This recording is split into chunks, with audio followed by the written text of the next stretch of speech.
Hey, is your scope broken? I can show you how to test your scope for accuracy and function without firing a shot.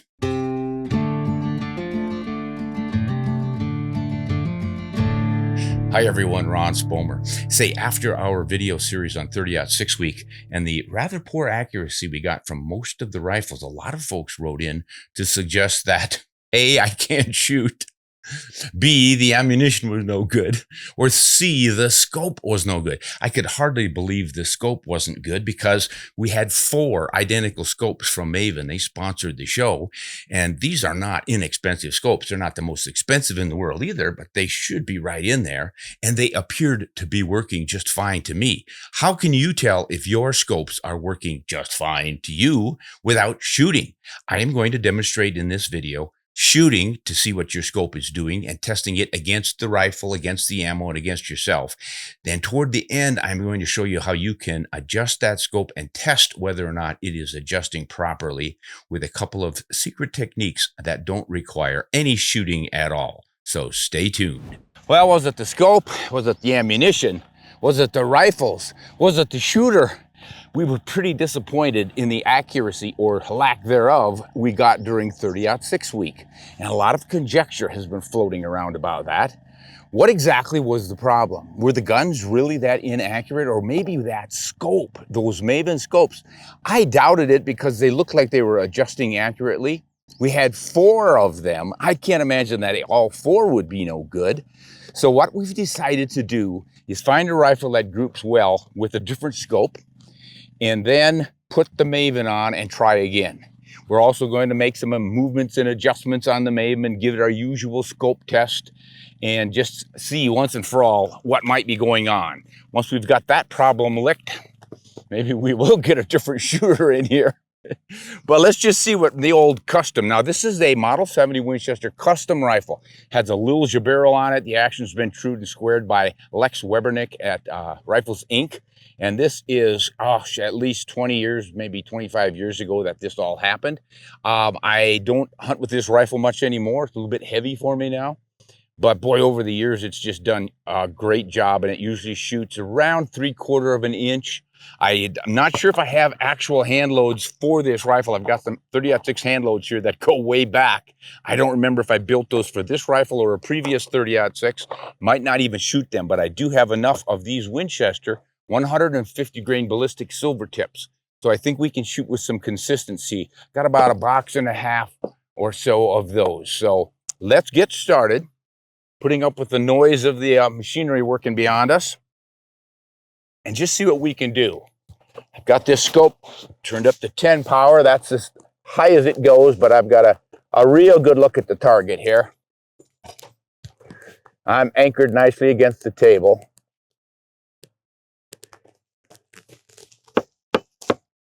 Come on, buddy, slide nicely for me. There we go. All right, dead center.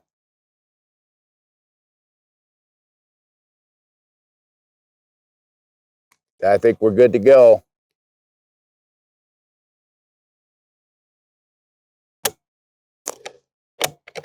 Well, as you can see, the old man didn't flinch. Just trying to eliminate one of the variables.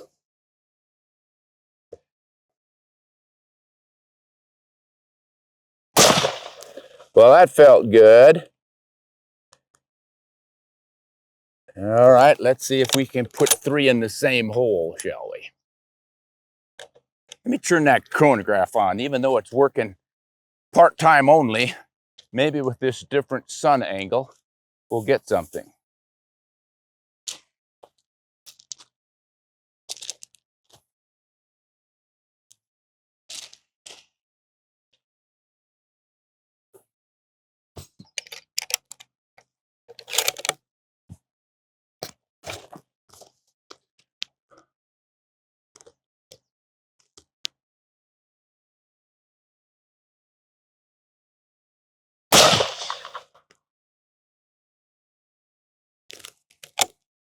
Can't quite tell, but it looks like about 1 inch group.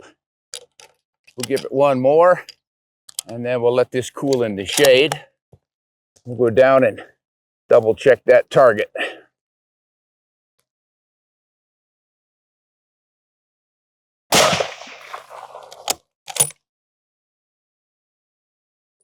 All right. Got another beautiful reading on that chronograph. 0.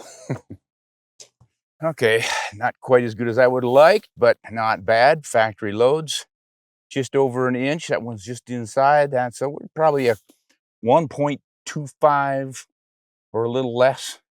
Not bad. But let's try another, maybe another ammo. And then maybe I'll clean the barrel and give us a fair shot that way, because I have no idea when the last time that rifle was cleaned.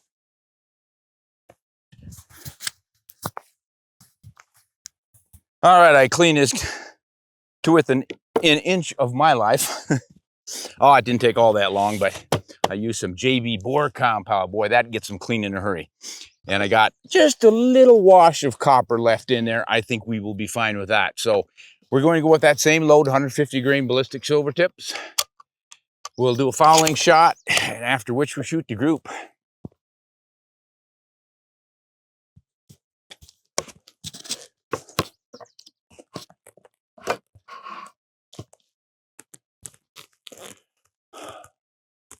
Going for the, let's see, those are pretty much dead center, so I'm going to go for the bottom left, center of the bottom left diamond.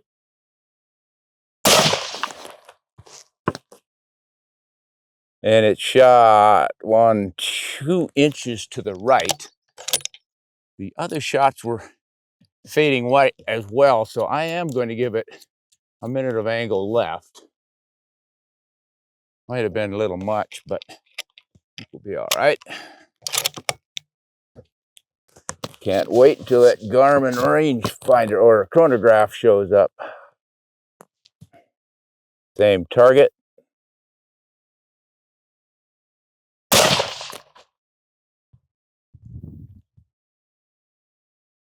Glide gets about there, maybe a 3/4 of an inch low.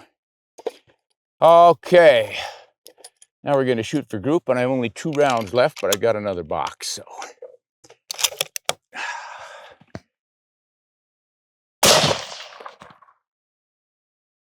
Can't tell for certain. Must be in the red.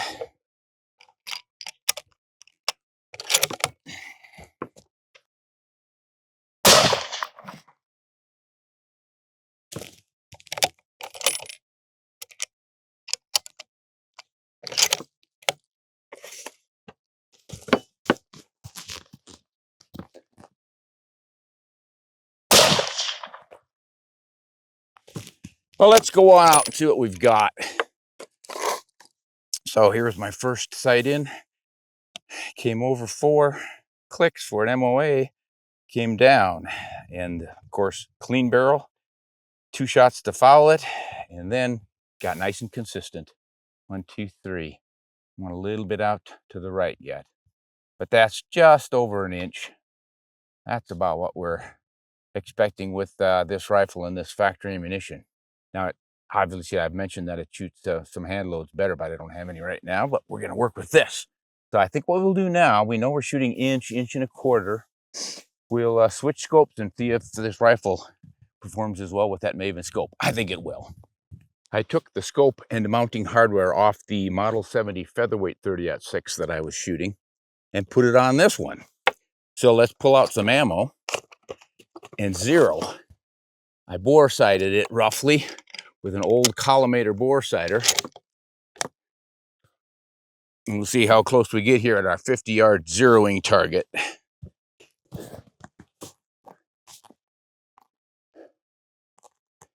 Two holes in it already, both to the left.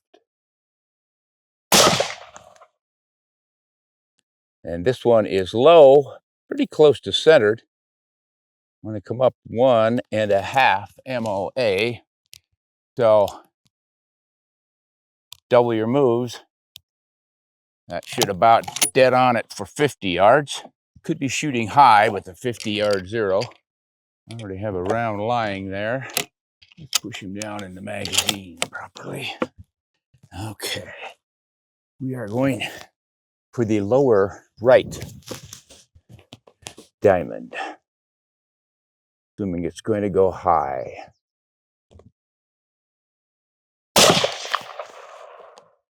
And it did. Let's see what sort of a group we can get.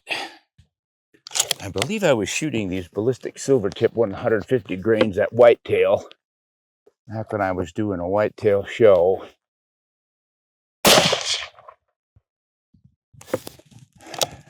Looks like that went higher than the last one. So I'm already looking at an 1.5 group, perhaps. 1.25 inches. We're hanging right in there. Yeah, I'd say that's pretty close to what it was doing with the other scope. But how will it hold and how will it adjust? That was at 10 power, mimicking the last scope we had. Was there any advantage to cranking the power up? Well, since I'm shooting left and high, I'm going to come down 1.5. There are 6 clicks.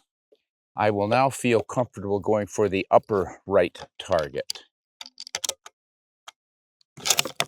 And in addition to that, I am going to do what one of our fans suggested, actually several, which is to hold down on the scope. I see a lot of guys do that, and I've always thought that's not going to do us much good when we're hunting, but by golly, for zeroing, I think it's okay.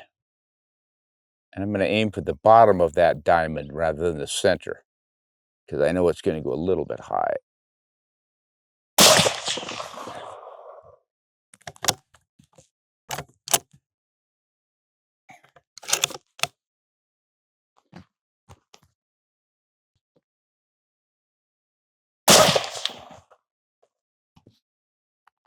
Oh, that baby flew way out to the left.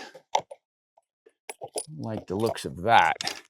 But I felt like I just wasn't quite on and steady on that shot. I would have called that my worst shot of the day. I was holding right on there, and then I got a bit of a heartbeat wiggle. This one's better.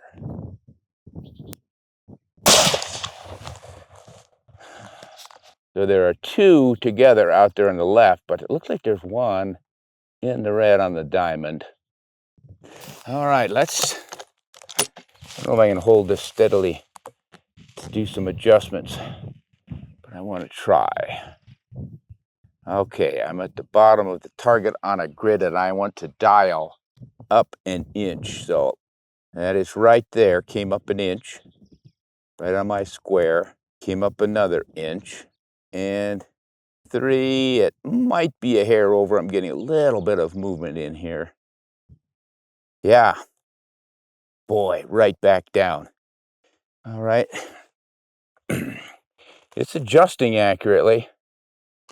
As accurately as I could tell without having it completely locked down, but it does feel really steady. Yeah. Let's see what our horizontal movements are like. They look a little bit off. Let me come back. Yeah, that's back. Try that adjustment again.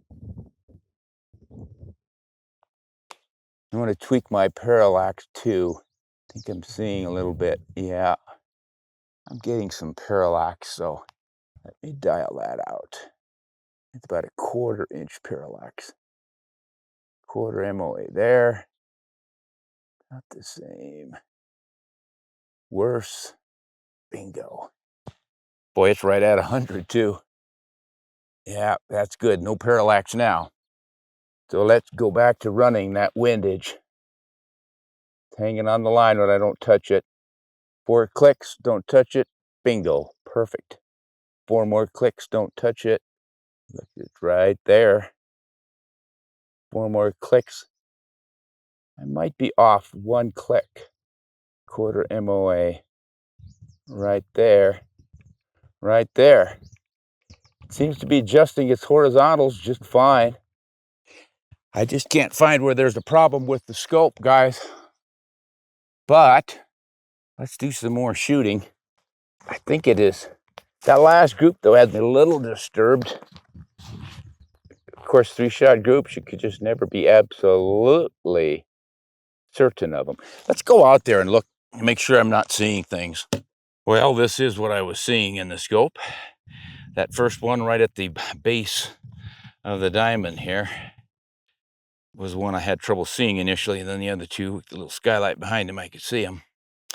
So we jumped over 2.5 inches, but then it settled in. Now, this could be because we had just moved the scope, just made the adjustments, and one shot then settled it in. I didn't think of playing around with that. I should have whacked the scope or something. Sometimes they will stick a little bit, and you make your adjustments. It's hung up until you get recoiled, and then that shakes it loose. Whew. Well, guys, I don't know if I can dial us right back to where we were playing around with all that dialing. I think I got right back to where I started, but I might have missed a couple of clicks or something. But I plugged up the holes in the target. Got a nice cool barrel now. Evening's coming on. We're in the shade. So let's give it one more group. And then I have an idea. I still don't know if it's the rifle, the ammo, or the scope. Just not quite enough consistency. And this is one of the issues one faces when working with firearms like this. So since I've pasted all the holes up, I'm going for another group in the center.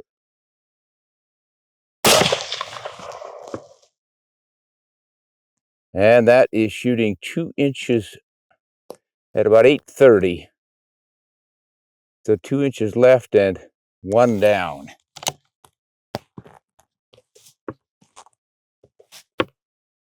So we'll just go for consistency here. Nice loose hold on the grip. Good break. Now that's at about 1/2 inch to 3/4 inch from the last one. Good sign. See if we can do it. I like this light for seeing the target. It really puts that little center dot right there. Another nice break. I really like that. Bingo, there we go. That's just a bit more than a 3/4 inch group, I think. So the scope is certainly up to it. The rifle and the ammo are up to it, and that time they all prove to be. I think I'll try some dialing now. We've got the center of that group. First of all, I want to actually bring it back to center, so I need to give it, looks like 8 clicks right. Make sure I'm seeing correctly. Yeah. Okay. All right. 8, and I am going to watch it as I dial. I get it right in the center of that group. Make sure I'm going the right way. Boy, it moved on the grid exactly what it should have, 2 inches. Yeah, that should do it. Now let's go up. Let's go up 4. I'll watch that as well. Look like it. Felt like you know how you sometimes get 2 or 3 when you start turning? I got that. I think I counted a jump of 2. So I might be off 1 click on that. But we're going to center bull again.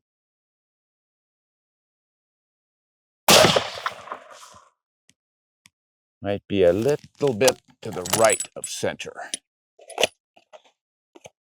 Same stuff. I think it's the same lot. 12. No, 24HC60. 44 LE12. I think it's a different lot of ammo. So I hope that doesn't screw us up. Unless they got their lot numbers out here. 30-6, 2, 0892, 2128. That's the same number. I think that's the lot number on the inside right there, guys. If it is, they are different lots. So we might have another variable in here.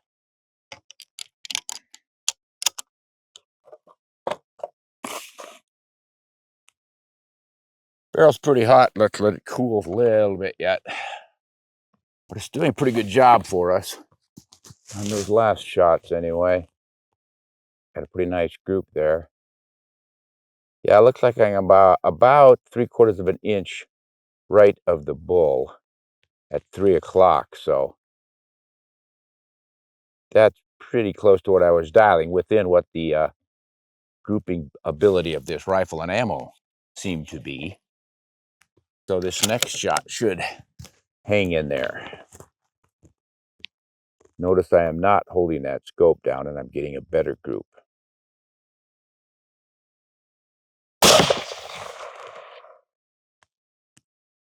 That one looked like it went straight up, just above the center bowl, and ripped the tape that I had over an old hole. So that's hanging right in there. One more should tell the tale. Barrel's getting a little too hot to hang on to, so yeah, that's looking really good. Hot, hot, hot mama. Now what some guys do to cool their barrels down is they run a hose in there, get a little hose and blow air through it. Kind of a little pump. I think you can actually buy commercial units for shooters like that. An older trick was to use an actual dish or bath towel, terry cloth towel, and drape it over your barrel, pour water over it. If you've got a stainless steel barrel and a synthetic stock, that works. I'm not going to do it with this nice walnut stock. We've got really nice fiddleback in here. I've never seen a stock with as much fiddleback as this thing has. It's almost like tiger stripes on it. I don't know if on this side it's quite as good as this one. You guys can see that. But look at the lines in that baby. You can see it in the butt really nicely over the cheek piece and all. This is a piece of Clara walnut from, what was that gentleman's? Jeems, Donnie Jeems, Show Me Gun Stocks in Missouri. He had that operation going back when he had worked for Pheasant stock. And when Pheasant went away, I don't know if he bought a bunch of their wood or what, but he got a deal on a big load of Bastogne walnut. I'm pretty sure it's what it was. And gosh, if I remember right, I bought this blank for only $250. So I think that's one of the better buys I made. All right, I can hold my hand on that baby. So let's give it that final shot. And maybe we'll do another adjustment. I don't know. Let's go out and look at the target. Nice. That really felt good. Looks like it jumped out a little bit, ruined my group. But let's go out there. All right, I brought the caliper out and measured. That group is 0.735, so there's your 3/4 inch group. This one turned out to be 1.5. And like I say, that's pretty much what that rifle's been shooting with this ammunition. So now what I want to do, I think this last group right here, I need to come 2 clicks over and 2 clicks down to get a little more centered. And then I'm going to aim down here at this lower right target. Point right there, but I'm going to dial that scope 8 inches up and 8 inches to the left, and I should land somewhere in this area. Let's try that. All right, I was going to dial left, 1, 2 clicks, and I'm going to come down 2. Half MOA down, half MOA left. That should center us up. Now I'm going to be shooting for the lower right target, right at the tip of the base of the diamond. After I dial us up, 8 MOA. And of course, I can merely look at the numbers on here. I went from number 8 to number 16. That's 8 minutes of angle at 8 inches at 100 yards. Now, to go to the left, I need to dial this guy the same. I'm at 1 right now, 1 left. So we're going to go to 9. Bingo. Now, some guys like to wrap their scopes because they don't seem to move, but I've been watching the reticle move in here when I make my adjustments. So I really don't think we need to do this old trick. In the old days, we would do that just to jar things loose. The way the scope works is there's an internal tube, the erector tube. And that erector tube is literally moved by screws that are these turrets. These turrets are pushing a screw up and down on that inner tube and left and right. And then there's a spring on the bias in there usually. Sometimes they'll have 4 of them back here, but there's a spring system that holds it against the recoil vibrations and against the adjustments you make. So that spring tension is what will weaken in a scope and sometimes stick and give you some issues. Sometimes the screw heads literally will stick. After you've shot and shot and shot, they start vibrating and vibrating enough that the metals can start to gall and things can lock up. But a new scope, pretty high quality. I really think we don't have issues. But let's see if we now move where I predicted we would. should be 8 inches left and 8 inches up, within an inch either way because of the grouping of this rifle. All right, aiming at the lower right target.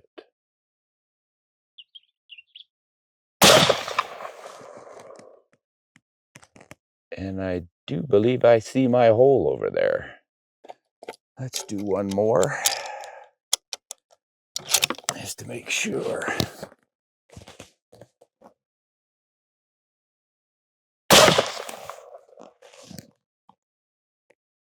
No, by golly, I see them. They're straight up. Looks like I went too high. I'm about 1-2 inches higher than I should be, and yeah, 1.5 inches too far to the right. So I didn't come left enough to reach the point I thought I should have reached. So let's come back from 16 to 8.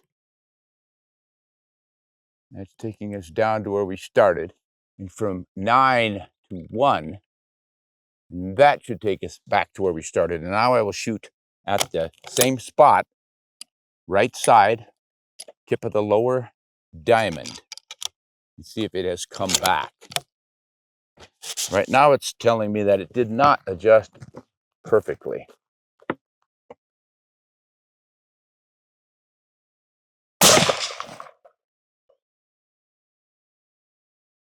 That was within an inch. I'd say that came back.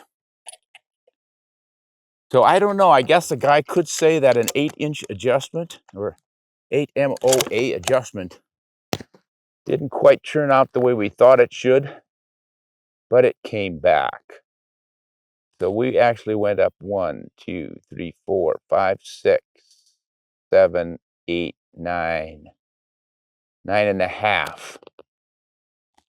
And we came closer to 7 inches to the left on that adjustment. But it did come back to the ridge, to the starting point, pretty darn close. Same spot, same hold, and this time I'm just at 3 o'clock, 1/2 inch off. I don't know, guys. I call it good. You might want to, if you're a bench rest shooter or an extreme range shooter and you're doing your dialing, you'll want to do a little more testing on this. I'm not planning to use this to dial 1,000-yard shots and stuff, but you do want a precise dialing system. If you're doing that, this looks to me like it's set up to adjust that way. So I would want to do more testing on these dial-ups. Certainly came back, just didn't quite get to where it was supposed to. It's off by about 1.5 to 2 MOA on that 8 MOA adjustment. So little problematic, but boy, if you're not dialing that quick, that far, that much, I don't know. I probably need to work more with this thing.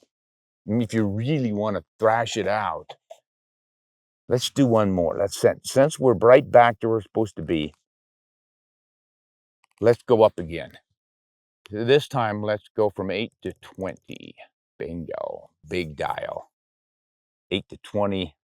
That's a 12 MOA move. That's going to be way up there in that group.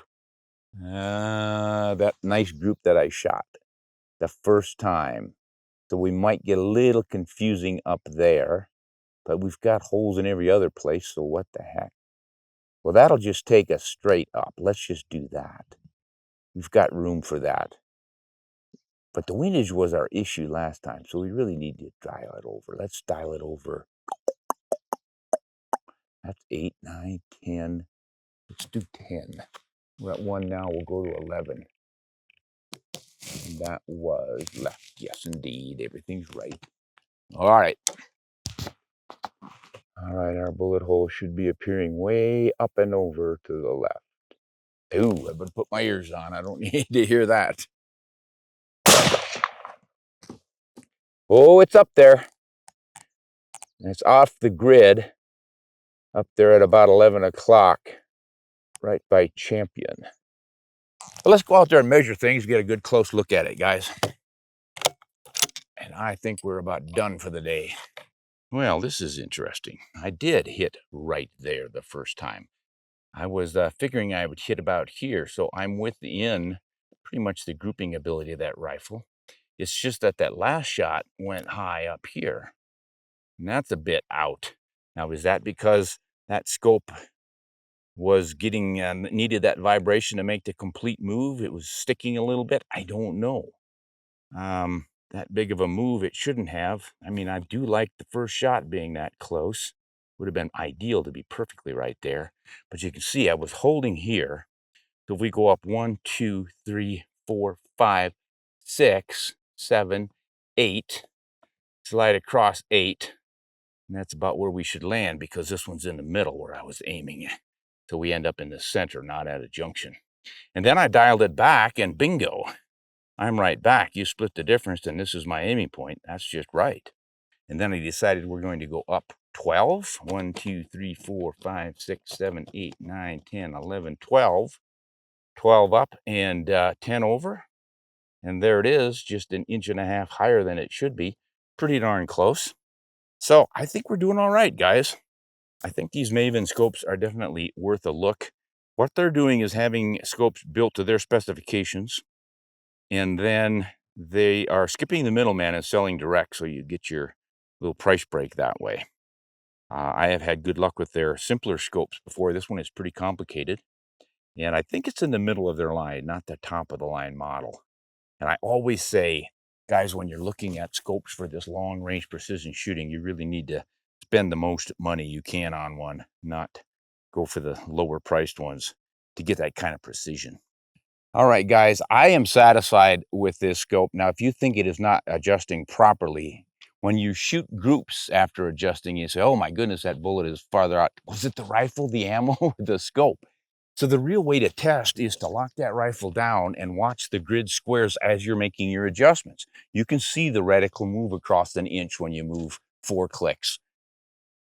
So I am going to do that now. I was just doing it before we turned the camera on, and it was running perfectly. You've got to really be careful that you're not moving things. Like if I lean my leg against the bench leg, it moves it over to MOA. So I'm going to come back to a very specific spot where I am right on the junction, 2 grid lines. And then I'm going to very gently come up. I'm going down to 4 clicks. There it is. Perfect. Back up. I'm going to go up the scale. 1, 2, 3, 4. Perfect. 3, 2, 3, 4. Perfect. 4, 2, 3, 4. Perfect. Yeah, it's just going. Take my word for it, guys. It is going exactly where it's supposed to go now. Let's go over. Perfect. Right on the line. Even though I do not have this thing clamped down, I can tell that it's not departing from its, yeah, it's moving right where it's supposed to move. So it's adjusting accurately. Now, what about dialing? If I am focused on one point and I turn my magnification down, do I leave that position? Because if it's not perfectly concentric, you're moving the lenses inside and it would shift it off to the left or right. Doesn't appear to be doing that either. Comes right back to that spot and it never leaves it. It's there. It's there. It's there. I can't blame the scope. This thing is working beautifully. So I think it's the rifles and or the ammunition. They just didn't like one another. Maybe all those rifles were inaccurate. Maybe all the 30-06 ammunition is inaccurate. Maybe Grandpa Ron was shaking too much that day and he's inaccurate, but I think I just showed you that I can shoot some sub-MOA groups when I'm concentrating, and I don't think I was flinching at all. So I think we're just going to have to chalk it up to the ammunition and rifles not getting along. That's the usual story. You really have to play around to get things to work. Now, occasionally you can buy a rifle that will shoot anything, and it's amazing. Guys will report in all the time. I've got a $300, $400 rifle that shoots half MOA. Whether it actually does or not, I don't know. But if it did one time for them and they're happy with it, great.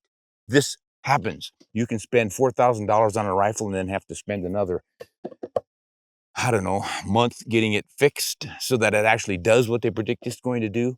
But then again, I don't know, a couple of years ago, I tested an all-terror rifle that was guaranteed to shoot quarter MOA with their handcrafted ammunition. I shot factory loads and I got half MOA groups. I shot theirs, I got a quarter MOA groups. So the high-end rifles can certainly do the job as well.